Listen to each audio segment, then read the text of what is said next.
when you're coaching and dealing with a client, there's a couple of different ways that you need to deal with their problems. The ways that I recommend most coaches start to look at are physiological, nervous system or emotional regulation, and also behavioral. All three of these factors will influence how a client actually feels things and the problems that they will experience. And a lot of coaches will only address one or two of these. So let's use the example of anxiety for a moment. So a lot of clients experience anxiety. It's totally normal.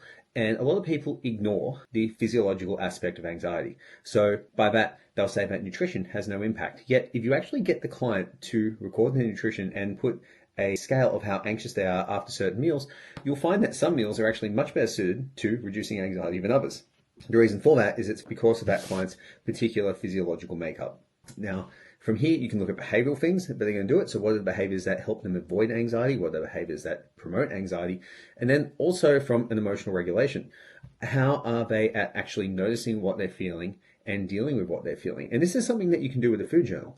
Now, a lot of trainers will hear this and they'll go, oh, that's outside my scope of practice. You're not diagnosing, you're not treating anything. You're just simply trying to find the client, help the client find some tools that will help them deal with their own issues, their own physiological and psychological issues, in a way that they get feedback immediately from what's happening, in a way that they can then get a really good outcome for that particular person.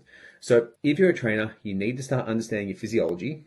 To be an awesome trainer, you need to understand physiology. You need to understand nervous system and emotional regulation and how that impacts people. And then you also need to understand behavioral stuff. So an example of that, a study came out today that people who are chronically dehydrated have a much higher cortisol secretion in response to stress. So your physiology will impact how you deal with your psychology. So as a trainer, we have an ability to impact that in a huge way that isn't outside the scope of practice. And by doing this, it allows you to be really good at your craft, which allows you to stand out amongst peers and also charge more money. So if you want to make more money, maybe focus on not only doing a ton of content and focusing on all that, but at the same time, focus on becoming really fucking good at what you do.